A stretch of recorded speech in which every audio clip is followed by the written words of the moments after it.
கிறிஸ்துவுக்குள் மிகவும் பிரியமானவர்களே, இயேசு கிறிஸ்துவின் நாமத்தினாலே உங்கள் ஒவ்வொரு வாழ்த்துவதிலே மிக்க மகிழ்ச்சி அடைகிறேன். இன்று வேதம் வாசித்தீர்களா? இன்று ஜெபித்தீர்களா? இன்று குடும்ப ஜெபம் செய்தீர்களா? இதுவரையிலும் அந்த பழக்கம் இல்லை என்று சொன்னால் இன்றைக்கு ஒரு தீர்மானம் எடுங்கள். ஆண்டவரே, நான் ஒழுங்காக வேதம் வாசிக்கவும் ஜெபிக்கவும் குடும்ப ஜெபம் செய்வதற்கும் எனக்கு உதவி செய்யும் என்று சொல்லி ஆண்டவரிடத்தில் நீங்கள் கேட்டு தீர்மானம் எடுத்து நிலைத்திருப்பீர்கள் என்று சொன்னால் மெய்யாகவே இந்த நாட்கள் நமக்கு ஆசீர்வாதமான நாட்களாக மாறும். இந்த நாளிலும் இயேசு யார், இயேசுவே மெய்யான ஒளி என்கிற இந்த காணொளி மூலமாக உங்களை சந்திப்பதிலே மிக்க மகிழ்ச்சி அடைகிறேன். இன்றைக்கு அநேக மனிதர்கள் இருளின் அதிகாரத்திலே பிடிக்கப்பட்டிருக்கிறதை நாம் பார்க்கிறோம். இருள் என்று சொன்ன உடனே அது பயத்தை கொடுக்கிறதா இருக்கிறது. நாம் வேதத்திலே பார்ப்போம் என்று சொன்னால் பாவ இருள் என்று சொல்லி எல்லாம் சொல்லப்பட்டிருக்கிறது. பாவம், சாபம் எல்லாமே ஒரு மனிதனுடைய வாழ்க்கையில் இருக்கும் என்று சொன்னால் அது இருளை கொண்டு வருகிறது, ஒரு மனிதனுக்கு பயத்தை கொண்டு வருகிறது என்று சொல்லி நாம் பார்க்கிறோம். அப்படிப்பட்ட இருளில் இருந்து ஒரு மனிதன் வெளியே வர வேண்டும் என்று சொன்னால், வெளிச்சத்தின் இடத்திற்கு வர வேண்டும் என்று சொன்னால், ஒரு மனிதனை பிரகாசிப்பிக்கிற விளக்கு, ஒரு வெளிச்சம் யார் இந்த உலகத்திலே யார் என்று சொல்லி நான் பார்ப்போம் என்று சொன்னால், யோவான் எழுதும்போது சொல்லுகிறார். யோவான் 1ஆம் அதிகாரம் 9ஆம் வசனம் சொல்லுகிறது, உலகத்திலே வந்து எந்த மனுஷனையும் பிரகாசிப்பிக்கிற ஒளியே அந்த மெய்யான ஒளி என்று சொல்லி அங்கே யோவான் எழுதுகிறதை நாம் பார்க்கிறோம். இயேசு கிறிஸ்துவை அங்கே யோவான் மெய்யான ஒளியாக அவர் அங்கே அடையாளப்படுத்துகிறதை பார்க்கிறோம். இந்த பூமியில இயேசு கிறிஸ்து வந்ததின் நோக்கம் இருளில் இருக்கிற ஜனங்களை வெளிச்சத்தின் இடத்திற்கு கொண்டு வர வேண்டும். வெளிச்சத்தின் பிள்ளைகளாய் பயம் போக்கி அவர்களை மகிழ்ச்சி உள்ளவர்களாய் மாற்ற வேண்டும். சமாதானம் இழந்து காணப்படுவர்கள் சமாதானத்தை கொடுக்க வேண்டும் என்று சொல்லித்தான் இயேசு கிறிஸ்து இந்த பூமியிலே வந்தார் என்று சொல்லி அங்கே யோவான் இயேசு கிறிஸ்துவை மெய்யான ஒரு ஒளி என்று சொல்லி அங்கே அடையாளப்படுத்துகிறதை நாம் பார்க்கிறோம். இந்த நாளில் இந்த காணொலியை கண்டு கொண்டிருக்கிற நீங்கள் ஒருவேளை உங்களுடைய உள்ளத்திலே இருதயத்திலே பயத்தினால் நிறைந்தவர்களாய் வெளிச்சத்தின் பிள்ளைகளாய் இராமல் இருளின் அதிகாரத்துக்குள் நீங்கள் இருப்பீர்கள் என்று சொன்னால், இன்றைக்கு உங்களுக்கு ஒரு மெய்யான ஒளியை நான் உங்களுக்கு அறிமுகப்படுத்துகிறேன். அவர்தான் இயேசு கிறிஸ்து. இயேசு கிறிஸ்துவினிடத்தில் நீங்கள் வருவீர்கள் என்று சொன்னால் எந்த சூழ்நிலையில் இருந்தாலும் சரி உடைய வாழ்க்கையை அவர் பிரகாசிப்பிக்க செய்கிற ஒரு தேவனாய் இருக்கிறார். வாழ்க்கை பிரகாசமடைய வேண்டும் என்று சொன்னால், உடைய உள்ளத்திலே ஒரு வெளிச்சம் உருவாக வேண்டும் என்று சொன்னால் இயேசுவின் இடத்திலே ஓடி வாருங்கள். இந்த இயேசு கிறிஸ்து உங்களுக்கு மெய்யான வெளிச்சத்தை தர ஒரு போதுமானவராக இருக்கிறார். எனவே தான் ஏசாயா தீர்க்கதரிசி இயேசு கிறிஸ்து பிறப்பதற்கு 600 வருஷத்துக்கு முன்பாகவே ஒரு தீர்க்க தரிசனமாக அவர் சொல்லி வைத்திருக்கிறார். ஏசாயா 9ஆம் அதிகாரம் 2ஆம் வசனத்தில் எழுதும்போது சொல்லுகிறார், இருளில் இருக்கிற ஜனங்கள் பெரிய வெளிச்சத்தை கண்டார்கள், மரண இருளின் திசையில் இருக்கிறவர்களுக்கு வெளிச்சம் உதித்தது என்று சொல்லி இயேசு கிறிஸ்து இந்த பூமியிலே மனுஷனாக பிறக்க போகிறதை அவர் அங்கே முன்னறிவிக்கிறதை பார்க்கிறோம்.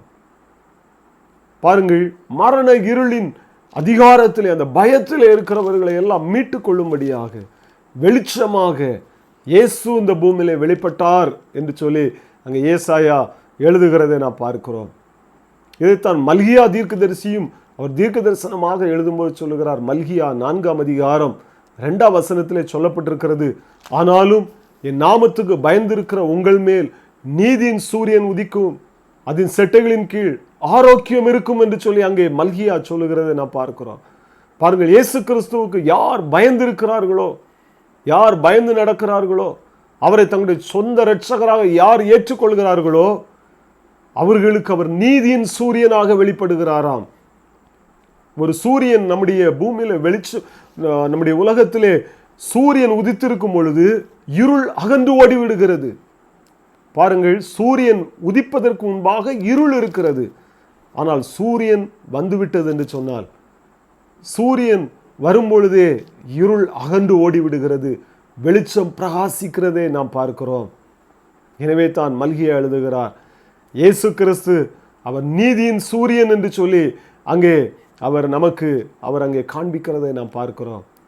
நம்முடைய வாழ்க்கையிலே ஒருவேளை இருள், பாவ இருள் குடிகொண்டிருக்கும் என்று சொன்னால், ஏதோ ஒரு இருள் உங்களை ஆட்படுத்தி இருக்கும் என்று சொன்னால், இயேசுவினிடத்திலே ஓடி வாருங்கள்.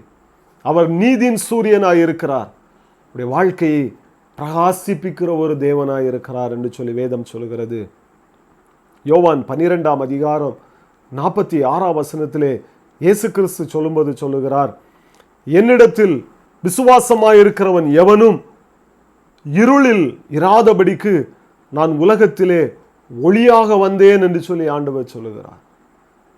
இயேசு கிறிஸ்துவை யார் ஒரு மனிதன் விசுவாசிக்கிறானோ அவன் இருளிலே இராதபடிக்கு அவன் வெளிச்சத்தின் பிள்ளையாய் மாறிவிடுகிறான். அதற்காகத்தான் இயேசு இந்த பூமியிலே ஒளியாக வந்திருக்கிறார், ஒரு ஒளியாக வந்தார் என்று சொல்லி நாம் பார்க்கிறோம். மத்தேயு எழுதின சுவிசேஷம் 5ஆம் அதிகாரம் 14ஆம் வசனத்திலே இயேசு கிறிஸ்து மலை பிரசங்கத்திலே சொல்லும்போது சொல்லுகிறார், நீங்கள் இந்த பூமிக்கு ஒளியாய் இருக்கிறீர்கள், மலையின் மேல் உள்ள பட்டணம் மறைந்திருக்க மாட்டாது என்று சொல்லி அங்கே சொல்லுகிறதை பார்க்கிறோம்.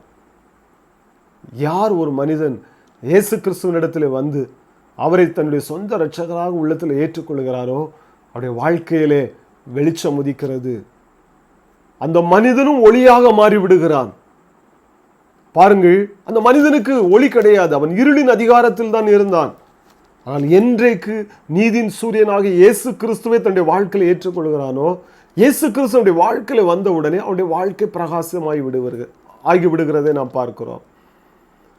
உதாரணத்திற்கு நாம் வேதத்தில் பார்ப்போம் என்று சொன்னால், மோசேயை குறித்து பார்க்கும் பொழுது யாத்திராகமம் 34ஆம் அதிகாரம் 29ஆம் வசனம் சொல்கிறது, மோசே சாட்சி பலகைகள் இரண்டையும் தன்னுடைய கையிலே பிடித்துக்கொண்டு அவன் இறங்கி வரும் பொழுது அவனுடைய முகம் பிரகாசித்ததை மோசே அறியாதிருந்தான் என்று சொல்லி வேதம் சொல்லுகிறது. பாருங்கள், மோசே 40 நாள் உபவாசம் இருந்து அவன் தேவனோடு கூட பேசினான், தேவனும் மோசையோடு கூட பேசினார். 2 பேரும் அவர் பேசிக் கொண்டிருக்கும் பொழுது தேவனிடத்தில் உள்ள முகத்தின் ஒளி இந்த மோசையினுடைய முகத்தின் மீது பட்டபடியினால் மோசையினுடைய முகம் பிரகாசித்தது. அவர் ஒரு சாதாரண மனிதன், நம்மை போல ஒரு பாடுள்ள ஒரு மனிதன், நம்மை போல ஒரு சாதாரண ஒரு மனிதன் தான், தாயின் வயிற்றில் பிறந்த ஒரு மனிதன் தான். ஆனால் எப்படி அவருடைய முகம் பிரகாசித்தது? தேவனோடு பேசின பொழுது, தேவனோடு ஐக்கியம் உள்ளவராக இருந்த பொழுது, தேவனிடத்தில் உள்ள முகத்தின் ஒளி மோசையின் மீது பட்ட பொழுது மோசையினுடைய முகம் பிரகாசித்தது என்று சொல்லி பார்க்கிறோம். பாருங்கள், சந்திரனுக்கு ஒளி கிடையாது, ஆனால் சூரியனுடைய வெளிச்சம் சந்திரனிலே பட்டு அது பூமியை நோக்கி எதிரொலிக்கிறது. ஒரு கண்ணாடியிலே நாம் வெளிச்சத்தை நாம் அடிக்கும் பொழுது அந்த கண்ணாடி மீண்டுமாக அந்த வெளிச்சத்தை பிரதிபலிப்பது போல அந்த சந்திரனானது சூரியனுடைய வெளிச்சத்தை பெற்று அது பூமிக்கு வெளிச்சத்தை கொடுக்கிறது, பிரதிபலிக்கிறது. இதே காரியத்தை தான் அங்கே மோசேயினுடைய வாழ்க்கையிலும் நடந்தது. அதைத்தான் ஆண்டவர் நம்முடைய வாழ்க்கையிலும் செய்யவர் போதுமானவராக இருக்கிறார், நீதியின் சூரியனாக இருக்கிறார். இந்த பூமியில வந்து எந்த மனுஷனையும் பிரகாசிப்பிக்கிற மெய்யான ஒளியா இயேசு இருக்கிறார். இந்த இயேசுவின் இடத்துல நீங்கள் வருவீர்கள் என்று சொன்னால், இயேசுவுக்கு உங்களுடைய வாழ்க்கையை அர்ப்பணிப்பீர்கள் என்று சொன்னால், இயேசுவை உங்களுடைய வாழ்க்கையில சொந்த இரட்சகராக ஏற்றுக்கொள்வீர்கள் என்று சொன்னால், அவர் உங்களுடைய வாழ்க்கையை பிரகாசிப்பிக்க ஒரு போதுமானவராக இருக்கிறார், உங்களுடைய முகத்தை பிரகாசிப்பிக்கிற ஒரு தேவனாக இருக்கிறார். இந்த இயேசு கிறிஸ்துவிடத்தில் வரும்பொழுது உங்கள் வாழ்க்கை பிரகாசமாய் மாறும், உங்களுடைய பிள்ளையுடைய வாழ்க்கை பிரகாசமாக மாறும், உங்களுடைய முகம் பிரகாசமாக மாறும். மோசையினுடைய முகத்தை பிரகாசிக்க பண்ணின ஆண்டவர் நம்முடைய வாழ்க்கையையும் நம்முடைய முகத்தையும் பிரகாசிப்பிக்க ஒரு போதுமானவராக இருக்கிறார். இயேசுவினிடத்தில் ஓடி வாருங்கள், அவரே இருளில் இருக்கிற ஜனங்களுக்கு வெளிச்சத்தை கொடுக்கிற மெய்யான ஒளி என்று சொல்லி வேதம் நமக்கு அறிமுகப்படுத்துகிறது. இந்த தேவனுடைய கரத்தில் அர்ப்பணிப்போம். கர்த்ததாமே நம்மையும் நம்முடைய குடும்பங்களையும் ஆசீர்வதித்து வெளிச்சத்தின் பிள்ளைகளாய், அநேகருக்கு ஒளி கொடுக்கிற பிள்ளைகளாய் நம்மையும் நம்முடைய குடும்பங்களையும் மாற்றி ஆசீர்வதிப்பாராக. ஆமென். God bless you.